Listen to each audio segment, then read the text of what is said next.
The 7 A's of Narcissism. My name's Jared Mello, the Wizard of Radical Self-Respect and the Shepherd of Black Sheep. Before I get into today's video, please remember to subscribe to the channel if you haven't already, like the video if you like it, and comment below your thoughts on what I'm about to say. This is the first longer form video I'm making on my ABCs of Narcissism series, and I think this is going to be a great learning opportunity for people to go through the ABCs of narcissism, and it's going to give me an opportunity to talk about some things that I wouldn't normally talk about. And with that being said, let's jump right in. The first A of narcissism is admiration. Narcissists love admiration because they have feelings of grandiosity and superiority, and when they get admiration, it confirms to them their feelings of grandiosity and superiority. It is a great source of narcissistic supply for them. And also to note, narcissists have a false self, and depending on the situation, they can pretend to be different people in order to get admiration. Narcissists can be chameleons. The next A is attention. Narcissists love both positive and negative attention. This is why they'll say controversial things, wear wild, outlandish outfits, because it doesn't matter what kind of attention as long as it's attention. In a romantic setting, what happens is narcissists love positive attention from new sources of narcissistic supply. But as time goes on, that source of narcissistic supply doesn't work as well anymore if the attention is just positive. This is one of the reasons why they will switch to devaluing others. This is when they will be antagonistic, put them down, belittle them, and try to get under their skin.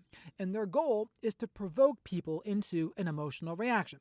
The more of an emotional reaction they get, the more angry and upset someone gets, the more powerful and superior it makes the narcissist feel. They like this negative attention even more if it's a romantic relationship as time goes on.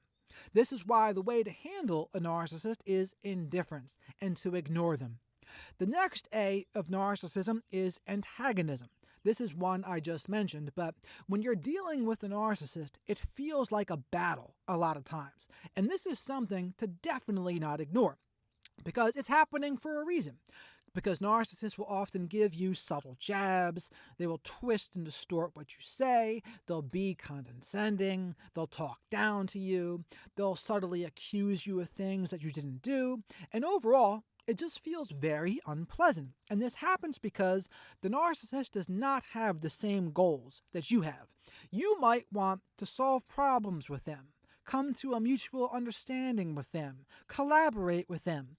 But that is not what a narcissist wants. What they want is to win the conversation. They want to get what they want and to be in control. Everything a narcissist does can be explained by their desire for power, control, to manage their image, narcissistic supply, and avoiding accountability. When you put their behavior through that lens, then it will begin to make sense. But this is why narcissists will often be antagonistic, and they'll also enjoy provoking people into emotional reactions as well. Because again, that makes people feel powerful and superior if they're a narcissist. The next A is an a-hole. Now, my diagnosis of an a-hole is someone that is consistently rude or obnoxious, extremely selfish, or inconsiderate of others. I've made this a diagnosis similar to my diagnosis of nuanced deficiency disorder, but I would challenge people. All narcissists I know would also be a diagnosed a-hole. I challenge someone to find me a narcissist who would not be a diagnosed a-hole by the definition I just gave. But I also think it's important to have a diagnosis or a term before a full-blown narcissist. Sometimes people can just be a jerk or an a-hole, and I think that's important to remember too. But if someone's extremely selfish, rude or obnoxious, or inconsiderate of others on a consistent basis, then they're a diagnosed a-hole. And all narcissists I know would also be a diagnosed a-hole. The next A of narcissism is arrogant. Narcissists are often talking up their accomplishments, talking about how great they are, because again, they have a big but also fragile ego, and they feel grandiose and superior. Now, there's two different schools of thoughts here about it though. I believe narcissists have an inflated sense of self-worth, but it's fragile. But with that being said, sometimes they truly do feel superior. They feel like their crap doesn't stink, for lack of a better word, and they have too much self-esteem. Other people think, no, all narcissists are insecure, and they are simply overcompensating for feelings of insecurity. I think that can sometimes be true. Sometimes they can overcompensate because they have feelings of insecurity, sure. But the mistake is thinking it is all the time. But I think all the time what it is an inflated sense of self-worth, but it's also fragile. But sometimes they truly do think they're superior. Other times they're overcompensating. Which one it is all depends. But narcissists will be arrogant because they want that narcissistic supply. They want to feel like they are better than other people. And this is where their sense of entitlement comes in as well. The final two A's of narcissism are avoiding accountability. And I had mentioned this one before, but everything a narcissist will do will also fall under this category as well, because to a narcissist, being accountable comes off as criticism. Narcissists are hypersensitive to criticism and perceived criticism. They cannot deal with it. So what they will often do is they will lash out and they will rage, or they will punish people, or they will give a silent treatment, or they will stonewall whenever someone tries to confront them about something. Because again, they are hypersensitive to criticism and perceived criticism. And then what you'll see them do is deflect. Maybe they'll give a word salad answer. Maybe they'll move the goalposts. Maybe they'll use DARVO, deny, accuse, reverse victim and offender. Maybe they'll flip the script, or maybe they will blame anyone else besides themselves. Because whatever it is, it can't be the narcissist's fault, whatever it is. It has to be somebody else's fault. Because again, the narcissist thinks they're great. Couldn't be me.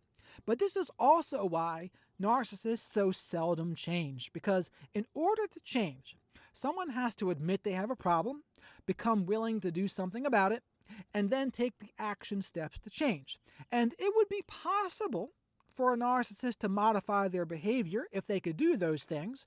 But the problem is, when they think they're never wrong, they think the fault always lies in somebody else, they never do step one. They never admit they have a problem. And if they never admit they have a problem, they're not going to take the action steps to change, and you have to assume they're just not going to change.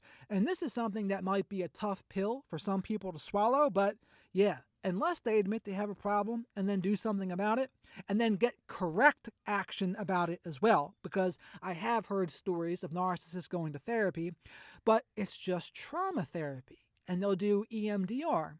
But meanwhile, they're not addressing their narcissism in any way. They're addressing these other things, but that is not the same as addressing their narcissism. That is something very important to note. But if they could actually admit they have a problem and do something, they might be able to have some behavior modification. But this is why it's very important to trust those actions much more than any of their words. They can say whatever they want, but their actions will speak loudest of all. And it's like Ralph Waldo Emerson said, "What you do speak so loudly, I cannot hear what you say." But to repeat the 7 A's of narcissism again, the first one is admiration. The second one is attention, both positive and negative attention. The third one is antagonism. The fourth one is an a-hole. The fifth one is arrogant. And the sixth and seventh are avoiding accountability. Those are some of the narcissist's favorite things to do, avoiding accountability at all costs, blaming anyone else other than themselves. But that's all I have in this video here. Stay tuned for the B's of narcissism that are going to be coming up next. And again, if you got this far, please remember to subscribe to the channel, like the video if you liked it, and comment below your thoughts on what I had to say.